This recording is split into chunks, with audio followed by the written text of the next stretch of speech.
Notre cerveau, il est fait pour imaginer, penser, créer, réfléchir. Et ce, depuis des millénaires. Et qu'est-ce qui se passe quand tu lui bourres la gueule constamment de stimulation, de distraction en tout genre?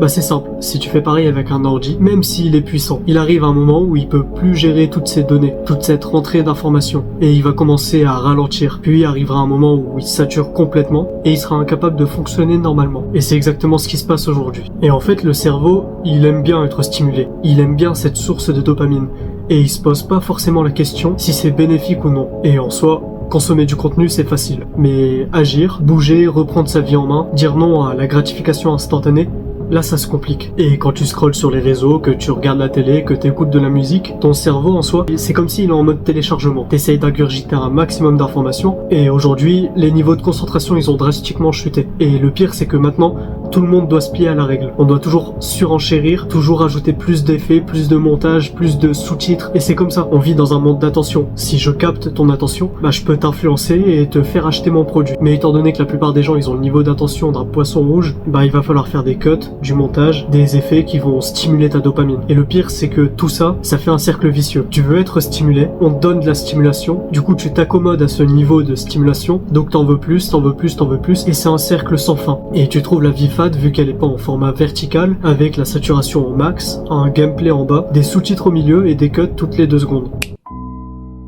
Et imagine être à l'époque de tes grands-parents. T'as rien à faire de ta journée, du coup tu sors dehors. Tu vas parler à ta famille, tu retrouves tes potes juste en bas de chez toi, etc. C'est cool, tu vois le soleil, tu respires de l'air pur, tu tisses des liens avec les gens que t'aimes. Aujourd'hui tu t'ennuies qu'au scroller sur TikTok pour tuer le temps. Sans t'en rendre compte, il fait déjà nuit, t'as rien fait de ta journée et bon, au final, c'est pas grave. De toute façon, y a rien d'intéressant qui se passe dans ta vie, donc c'est mieux d'expérimenter ça de manière virtuelle. Et en plus aujourd'hui, tu peux être au courant de tout ce qui se passe dans le monde. Tu peux voir les stories de tes potes, te sentir proche de tes influenceurs préférés, et tout ça en vrai c'est super cool. Et au final tu vois beaucoup de gens sur ton téléphone, t'es sociable sur ton groupe Discord, et tu peux assouvir tes moindres désirs sur le hub. Et la vie dans le confort elle est si envoûtante, si plaisante. Et puis tu te réveilles à 40 ans, après avoir gâché tout ce temps que tu retrouveras plus. Ton corps est faible, t'arrives pas à te concentrer pour lire un livre, t'as besoin de prendre ton téléphone aux toilettes, et t'as rien accompli de mémorable. Et tu penses que j'exagère en te disant ça, mais c'est la triste réalité de millions de personnes. Il y a tellement de potentiel, d'énergie et de temps perdu juste à cause de ce rectangle qui tient dans une main. Et le pire c'est que tu le sais, t'as pas besoin de connaître l'actualité de tes influenceurs préférés, t'as pas besoin de suivre toutes les stories de tes potes, et c'est pas nécessaire de connaître tout sur tout. Mais n'empêche c'est frustrant de se dire que tu rates des mèmes, que tu rates des vidéos marrantes, que tu rates du contenu cool et des stories. Ceux qui ont créé les réseaux sociaux ils le savent très bien, c'est la fear of missing out. En gros pour ton cerveau qui garde encore les mécanismes primitifs de survie, ne pas se tenir au courant de l'actualité, c'est un peu comme si t'étais exclu de la tribu. Et être exclu de la tribu dans un monde primitif, ça voulait dire la mort. Et d'ailleurs c'est fou de se dire qu'un gamin de 13 piges peut voir plus de meufs sur le hub en une journée que les plus grands rois et conquérants de l'histoire. Et crois pas que tout ça, ça a pas d'impact sur ton cerveau.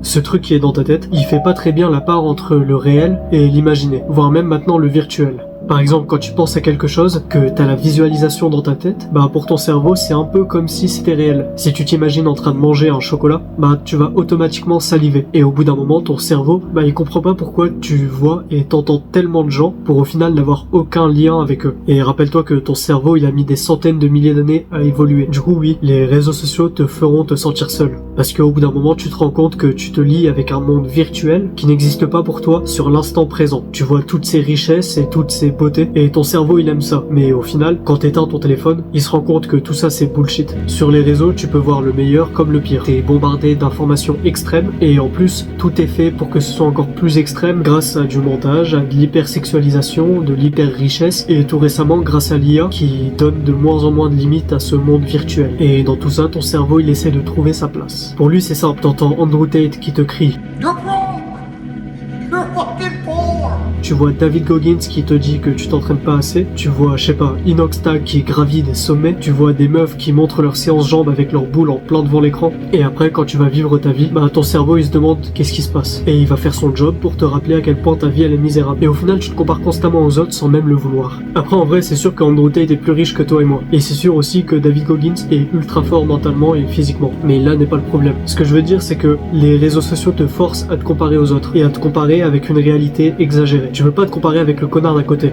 Il faut forcément que tu te compares avec le chauve multimillionnaire, avec sa Bugatti, ses belles femmes et son yacht à plusieurs millions de dollars. Bref, Le but dans tout ça, c'est de pousser les gens à la surconsommation. Et pourquoi, tu vas me dire? Dans un premier temps, tu consommes. Donc tu fais tourner la machine qui enrichit les plus riches et appauvrit les plus pauvres. Et oublie pas que l'expression je fais de l'argent est fausse. Tu peux juste prendre ou donner de l'argent. Donc enrichir ou appauvrir. Deuxièmement, si tu consommes, t'es facilement manipulable. T'es en mode téléchargement, donc ton cerveau peut vite se faire piéger à accepter des croyances et des pensées qui sont pas les siennes. Et les réseaux sociaux et les médias mainstream sont gratuits. Donc c'est toi le produit.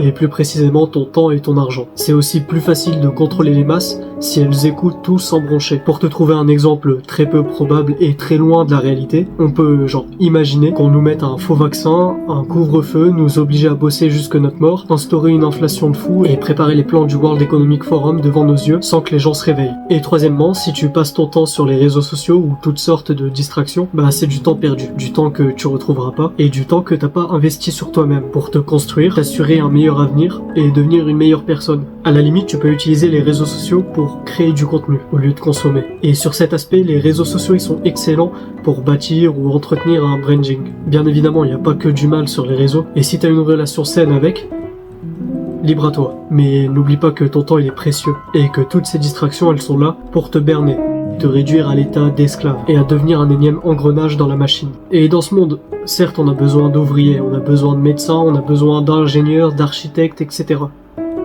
Mais on a aussi besoin d'hommes forts, d'entrepreneurs et de gens un minimum tarés pour vouloir changer les choses. Sur ce, je t'ai tout dit, je te souhaite une bonne journée, reste discipliné et deviens une force positive pour le monde.